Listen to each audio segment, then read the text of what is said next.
Hey guys, it's Suki here, and I'm using a camera because this is going to be a different type of video where we do block discussions.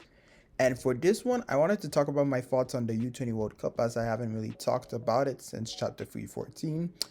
Um, I feel like this arc has been very rushed, and it's kind of like deja vu or like ironic because the last arc, each match was very well, not polished, but like Kanashiro put a lot of time into these arcs, prospectively because it was about the blue lockers. So now that there's an arc that the opponents are not blue lockers at all, no one's Japanese, Kanashiro's just kind of like blitzing through it. So I feel like this match could have been better in my opinion. Um, so first, we didn't even get like the pre-match introductions. Like in chapter 112 where we see them in the hall, we didn't get any of that. And I feel like I know in real life that they come out, they do the anthems and everything.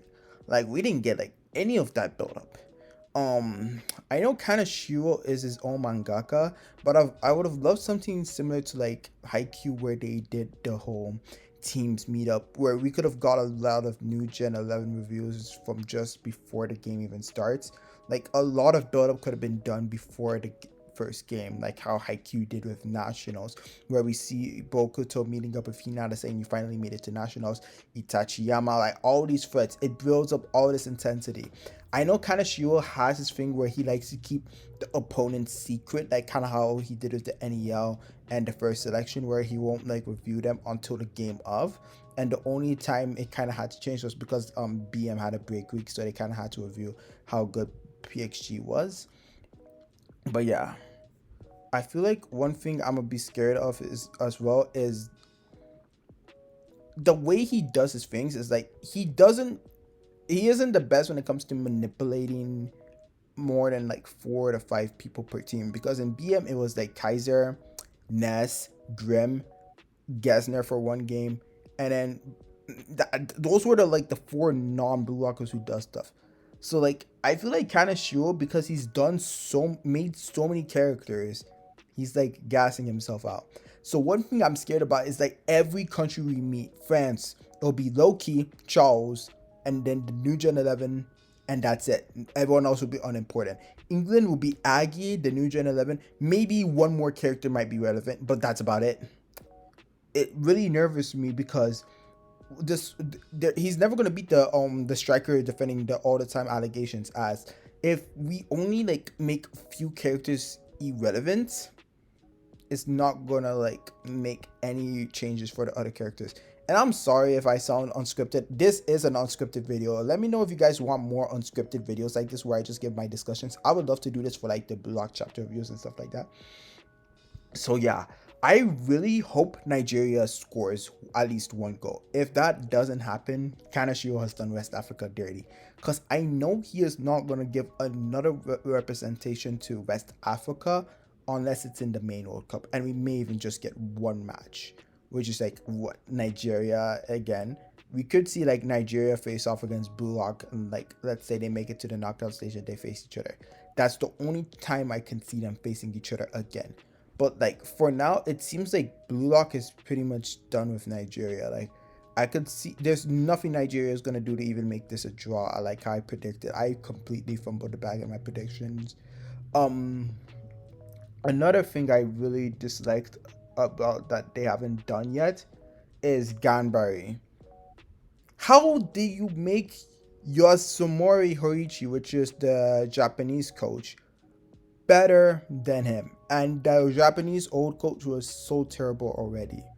Like it just doesn't make sense, bro. Like, and he was Cisse, if he was the coach back in 2019, I forgot how long he was coaching, but like didn't Senegal win the AFCON 2019? If I recall, like yeah, Cameroon won 2017, Senegal 2019. Cote d'Ivoire won recently too in like 2024, 2023. I forgot when the last one was. But yeah, they won. So like I'm just confused. Like, why are we doing the boy dirty, bro? I mean, his hairline is already cooked, and now we're gonna have to cook up his whole character in general. Like, bro, come on. Like, He doesn't even do anything. At least Horiichi said some stuff like we'll build up basically basic coach stuff. He said it at least. Ganbare, he doesn't even do anything. He just glazes the hell out of Isagi. And that's one thing I got caught off by. Like, especially when Bachelor scores, who do they glaze? Isagi. It's just like, I love my boy Isagi, but like, Nigeria, calm down with the glaze, bro. It's not even April. But yeah, characters that I've really liked that they've done well. Let me not just be negative this whole video. Karasu, I feel like he's been done so well that Arrow's even giving him props. Barou needs to play this game, please, bro. You can't have Barou on the bench the whole game, bro. But actually, what's the need for Barou? So maybe Barou doesn't play this game. I feel like Barou, I want Barou to play, but he doesn't need to play this game because they already got this in the bag. Let's be honest. I feel like Onazi's not scoring here anymore. I feel like this is going to be more of a, like, Kuso uses Onazi as bait, and, like, Onazi's either going to be false 9 or bait. It's one of the two, or both in general. Bello was a huge...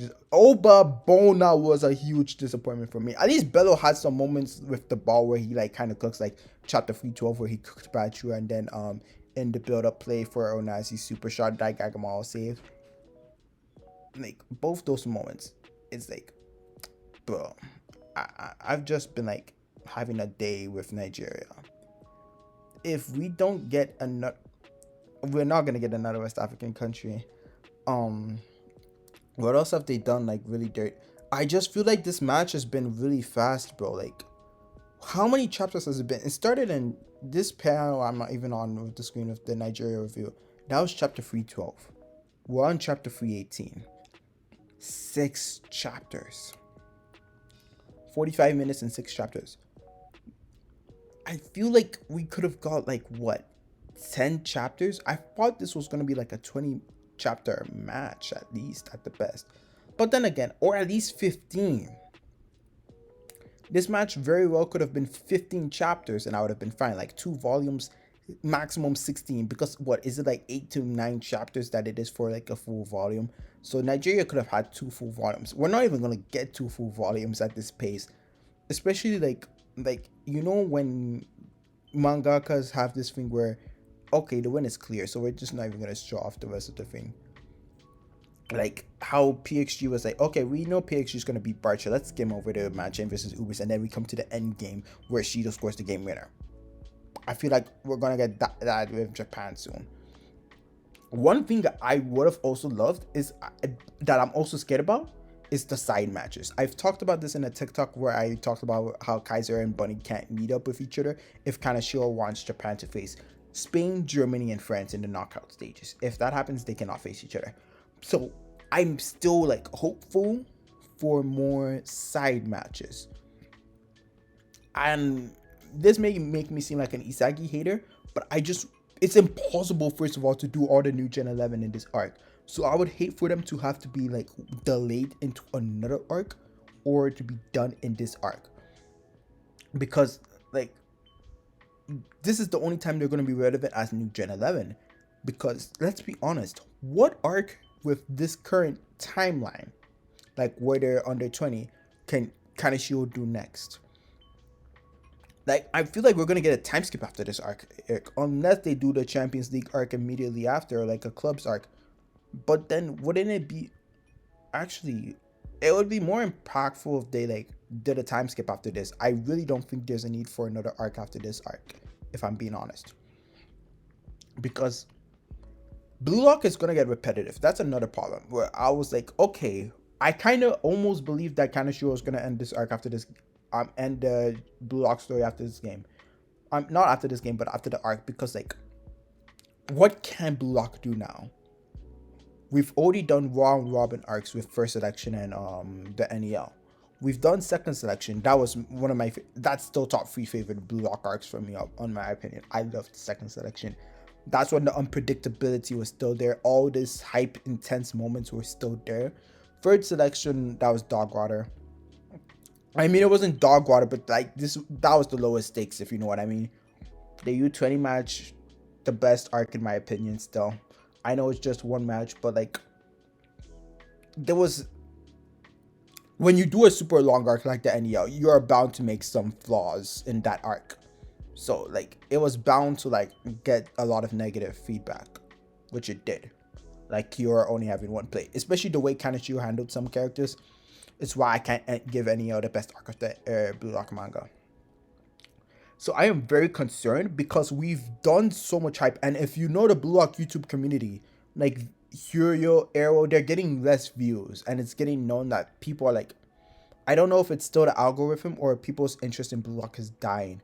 The Wise, the YouTuber, he's kind of like done with Blue Lock now. It's like the Blue Lock hype is kind of dying, and I feel like it's a representation of how this arc could be the final arc that's like impactful, because the World Cup, how are you going to maintain the same hype doing the same formula? I mean, it won't be round of 64, but you know what I mean. Like, oh, another World Cup arc after the U-20 World Cup arc. So I feel like a club world, like a Champions League arc will be relevant. But then again, you have to create so many new characters for that arc to be relevant.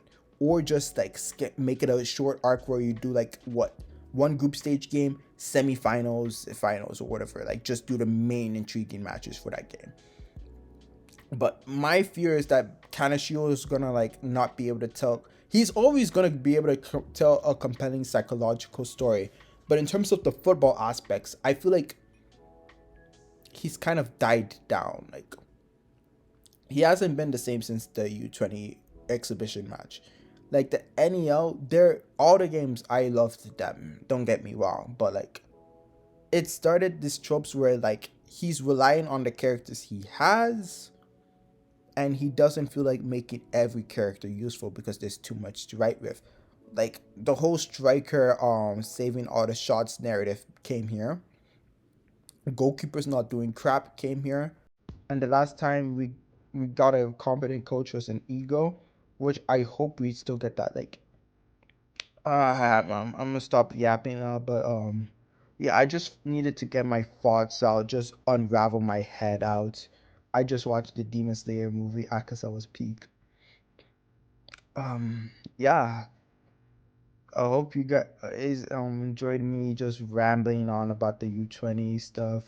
Um, if chapter 3 4 sorry, what chapter's next, 319 comes out like late night, I think I might do like a 12 a.m. recording my time, and then it might come out on Monday. I don't know if I will do start doing chapter reviews like this. Anyway, y'all stay blessed. Suki out.